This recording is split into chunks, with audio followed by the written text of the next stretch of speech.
because keep a smile, because I have to enjoy the game. So I will advise any cricketer, rather than thinking about performance, just go and enjoy. Be great for the God, because you are given the participation is more important than having succeed. So I think that's the way it is, because I lived in 18 years in 16 years in 10 to 12 years in hostel. So that was given me a thought that you have to be like, sharing and be happy every time, because there are a lot of problems you'll have, but still you have to be happy. So that's why that teach me to how to play cricket in the latter part of it. So what do you think made Murli sir great? When they say that there's something that is always there, you played against the greatest of, all of the bowlers. What made him so special even while you were playing? Because I remember for a long time, Murli sir used to only bowl the incoming delivery. Eventually, later on, you developed the other bits, and we saw that just with that one ball also, he used to keep on at it. So what was so great about Murli sir as a bowler? See, just now the way he answered that earlier question, that if an individual is not going to appreciate for what one is able to go out and do, how would the rest of the world appreciate? And that is what mental strength is all about. There are not going to be good times every time you go out. There are going to be ups and downs. There are going to be disappointments.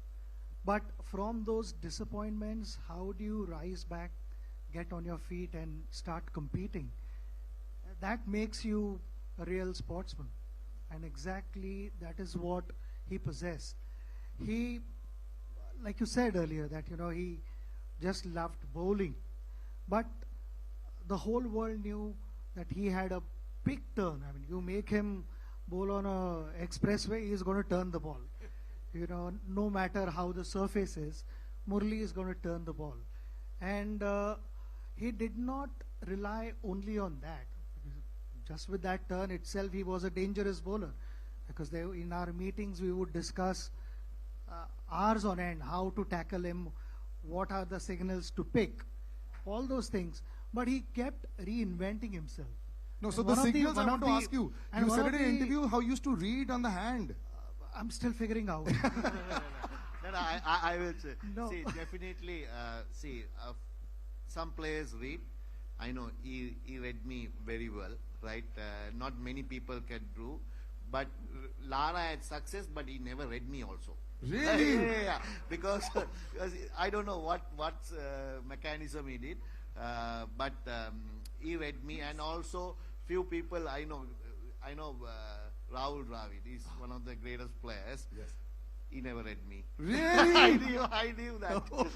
So Sachin always, him and Sehwag and those players in Gambhir are like the players. Some players read, some players even later, sometimes they play on that.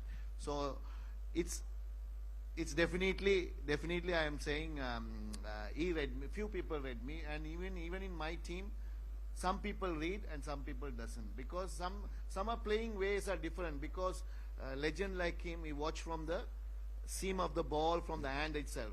Some people doesn't. They do the pitch. Of the pitch. Yes. And that's where he was. Yes. So when, like he said, that very few guys read him, but in that also he wanted to develop more things, and if I'm not mistaken, he developed Dusra in the late 90s. Yes, much later. Yeah. And the story that I heard through Harbhajan was, इसने दूसरा डालना तो बहुत पहले सीखा था, मगर वो नेट में प्रैक्टिस करे जा रहा था. So for 18 months, he continued practicing Dusra in the nets before he bowled the first ball in international cricket. And that the reason for that was that he should not lose his original strength, the qualities that he possessed, while continuing to bowl well in Test cricket. In that, you continue also to develop new things, introduce new things, because you have to, like I said, you continue reinventing yourself. Like how bowler is reading batter's mind, batters are also trying to figure out what the bowler is trying to do. So the combination, and to then plan this, execute, consistently outsmart batters is not easy. And that is what we experience all the time. And a gentleman who probably didn't care about the pitch, the overcast conditions. He just had a bat in his hand and he used to go 6 balls, 4 sixes only. His name is Sanat Jayasuriya. Ladies and gentlemen, can we please have him on stage?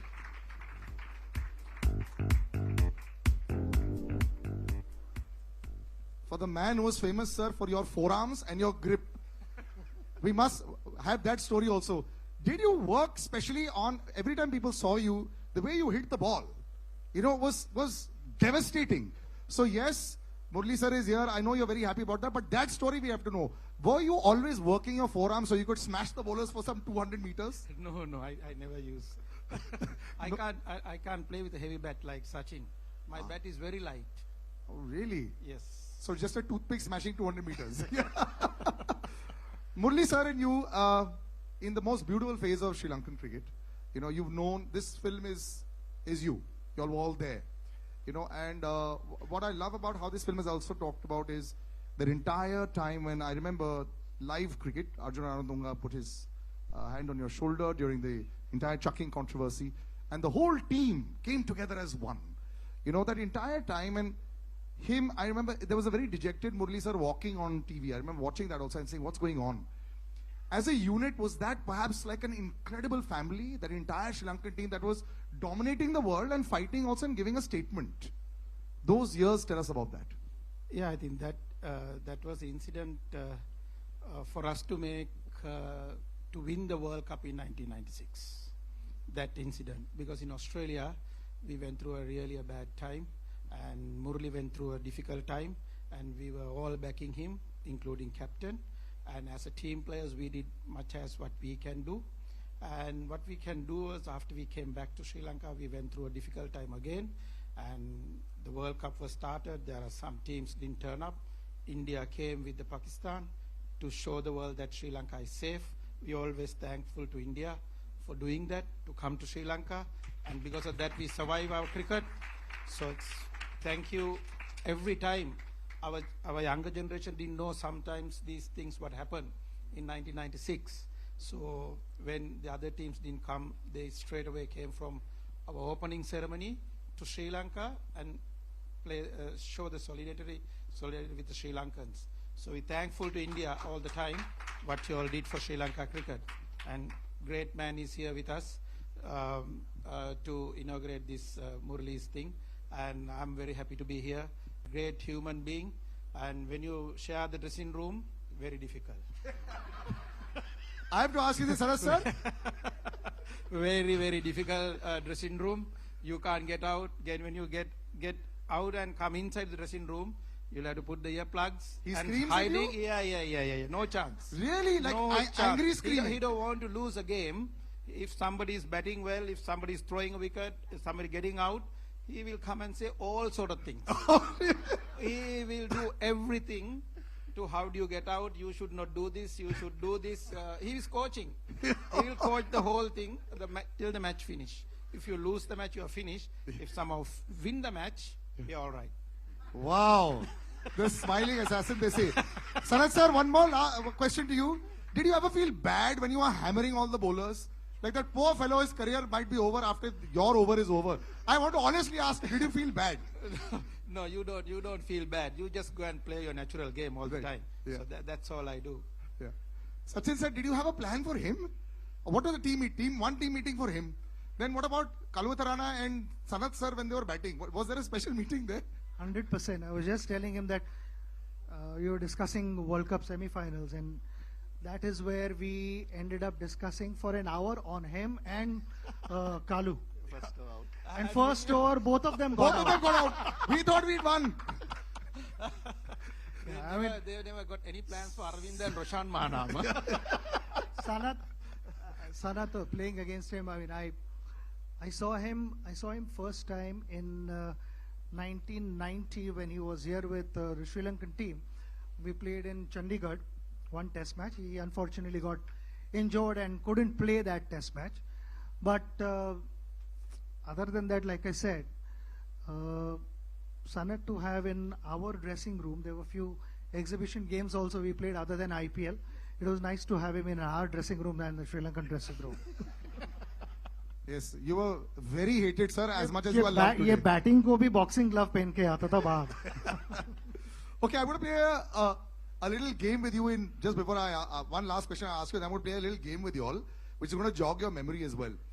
Murli sir, you know, I think this is the other side we heard about you, which is in the dressing room side. But how you always maintained this, you know, happy exterior? Because cricket also went through a huge change, you know, and you came back with a vengeance after this entire controversy, and you took so many wickets that, you know, there was always Vaughan versus Murli, Vaughan versus Murli. Were these things in your head? Were you thinking about these numbers and all? Because after a point in time, it was just the two of you. I think Wasim Akram sir was far back. So it was just the two of you. You'd passed Walsh and you'd passed everybody. Did you all think about it? Because spinners getting these kind of wickets and, you know, you all were dominating the world cricket at that time. Did you think about rivalries? No, because it's a number only wickets.